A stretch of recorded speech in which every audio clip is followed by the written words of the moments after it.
Greetings and welcome to the broadcast. I'm your host, and we have a book now that's published back in the 1400s we can look at for one half an hour, then we have to return it.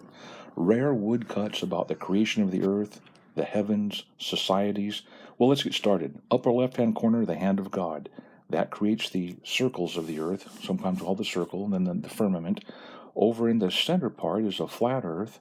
Above the flat earth portrayed is the moon going in a circle over the earth, and then above that is the sun. And they had a geometric equivalent for this when they measured it. Now, during the creation process, the Lord, of course, created the dry land and the animals. In the lower left-hand corner, you can see a vicious little owl tearing apart what appears to be a dove, sometimes called nowadays cremation of care or Bohemian Grove. You can even find this vicious little owl, if you look close enough, on a dollar bill if you live in the United States. You gotta look close, but there it is. Funny how some things never change. As the maps got a little bit more sophisticated back 400 or 500 years ago, they started putting some signs on, some astrological signs, and went from there. And then men started building ships and started to populate the earth, started to travel around. Shipbuilding was in its infancy. And then, of course, the cities, you can see the kind of the moon crescent there, started to be built. Now, some of the guys that made these woodcuts could have had a dad or a grandfather that was burned at the stake. So this is some real history you're seeing here. Here's Moses. He's got the 10 Commandments. He's going to do the best he can. But next thing you know, the commandments are broken to pieces. And then that pole shows the Hebrew children worshiping the golden calf. Didn't take long. This is portrayed in all these woodcuts. Finally, they're able to get things together and get back to the 10 Commandments again. And we can see that they start off as the story tells us. Now here you're going to see some different imagery, religious leaders and some of the kings, how they dressed. The orbs are almost up and down, north and south on this entire woodcut. Here the crescent starts to creep in for some of the wise men, some of the teachers. And the cities just look fantastic. Isn't it amazing how Washington, D.C. almost looks a little bit like this massive kind of a domed structure? Now, this 10-stringed harp is very important. This is mentioned 3 times in the Bible, and these guys try to get this very, very accurately. In fact, I'm going to go ahead and excise a brief portion of Scripture, if I may, and share it with you here. We'll just highlight it, and you can read right now about the instrument of 10 strings and how it was used, singing the praises. And that's what that woodcut was depicting. Okay, let's get back to the woodcuts now. The cities, great detail. Who knows how long it took them to make these woodcuts.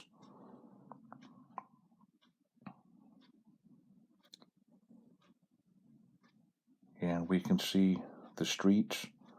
The size of the buildings is changing a little bit. Civil disobedience and population kind of, I guess you would call it at risk. Upper right, you can see the terrible things they used against the population to herd people around. And the cities continue to build. Now here, the next story is very important. This is a woodcut that symbolizes Jesus Christ being tempted by Lucifer, speaking to him and trying to show him, look, down there, there's all the kingdoms of the earth.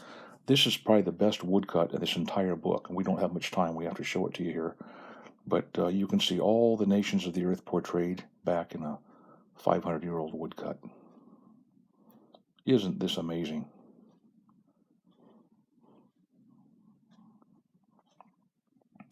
Scriptures interwoven with their history. Okay, we can see some things. Artwork. Now look at here. Here's just a little slice of life. In the very bottom, it looks like almost a container of possibly something to drink, like an ice bucket. To the left, looks almost like a water pipe, and different implements are on the table. A fun look at the history.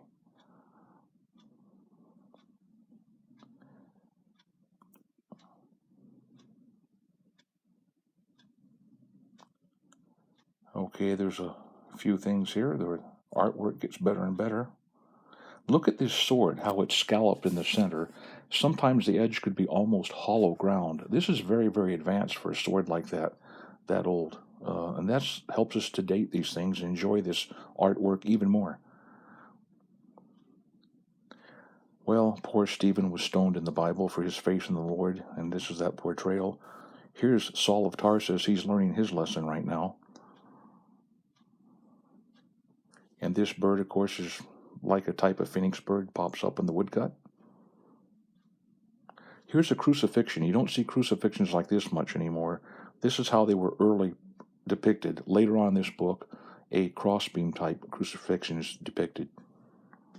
Now, at this point, after the crucifixions, the religious hierarchy gets more religious garb on, different kinds of headgear.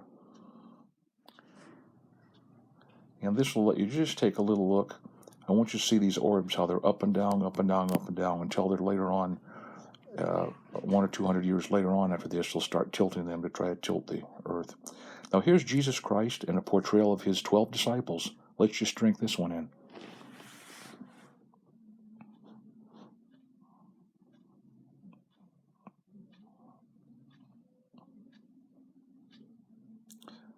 And there it is on the left, that little calf with that round thing around the golden calf symbology. Now here's a weird picture of a papal figure with his head cut off, holding himself on a tray. Now here's the bird-like with no rays of the sun coming from it. And then here's the bird-like emblem with the rays of the sun going down on the religious leaders, religious population. Here's somebody who appears to be pleading. And then the religious population is really getting bathed in these rays as the structure becomes more and more structured. The religious garb also takes on a new light. Let's go ahead and I'm just going to let you look at these different shields and draw from them what you will.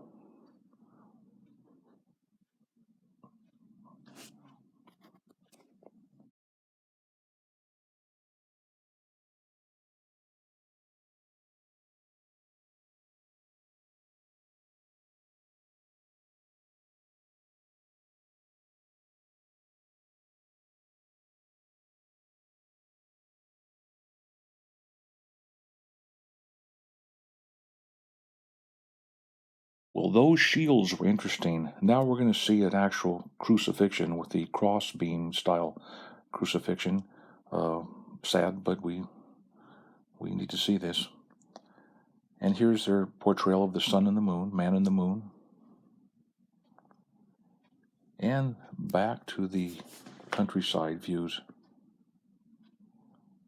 Now, the Bible talks about these little devices like scorpions and things with sting in their tails.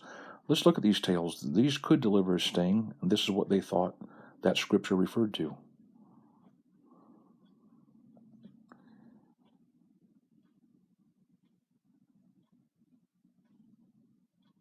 All right, six-sided star, shaven head.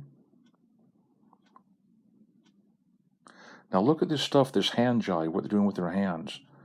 This claw. This almost like the equivalent of flashing a gang sign with a religion. To this day, these kind of gang signs are flashed, or religious signs, I should say, women and men alike. Here's one out a couple fingers back and 2 fingers on the outside extended.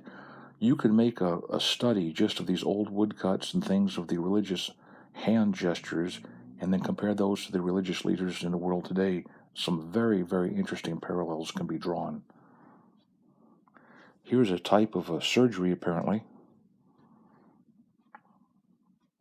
This is the earliest astrolabe I've ever been able to find. If any of you other YouTubers out there have one that's earlier, I'd appreciate being able to look at it. Let's look at this one closer. Now, a good astrolabe, you can determine where you're at on the Earth, the time of day, how long the day is going to last. However, the view bar on this is turned at a different angle than you'd expect. So, this is great stuff, but I'd like to learn more about the astrolabe if any of you out there have some information. Now here we are. Here's Jesus Christ, and if you look down here, we're going to see the 2 trumpets, the angels blowing those trumpets. Down on the lower left, we have the people going to heaven. In the center is what they call the rapture, the resurrection. On the right is people going straight to hell. This follows a very clear-cut biblical message that's been preached virtually since its inception. Now, how about those 2 silver trumpets you saw up there? Why 2? Well, let's look at the brief verse that mentions 2 silver trumpets. You can see it right here. Those trumpets are got to be solid silver. That's the Lord doing the speaking, how to make those trumpets. You know what? Looking at all these woodcuts, let's rest our eyes for about 30 seconds. When you look at woodcuts like this, sometimes it can kind of take your energy out. Let's take just a quick breather, and then we'll come back to the woodcuts in this book, and then they're going to have us turn it in here pretty quick. It'll be locked up in a vault for the next person to check out.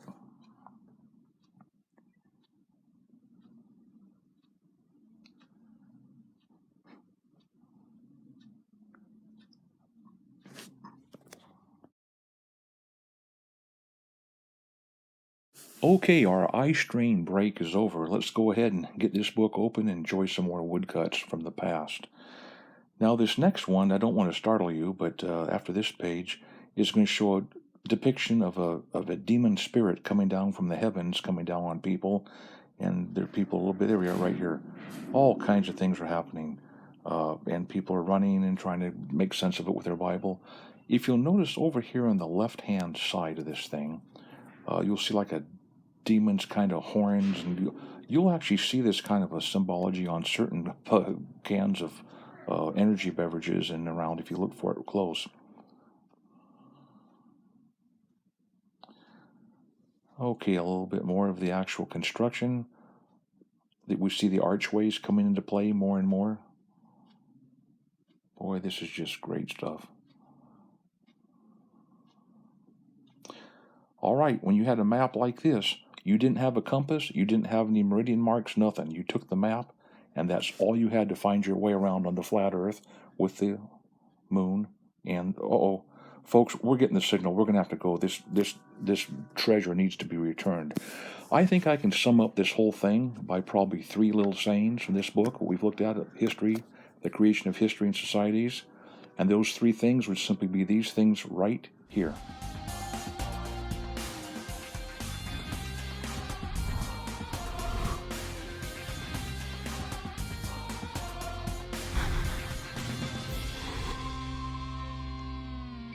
Well, that's the end of the show. Greetings and God bless all of you.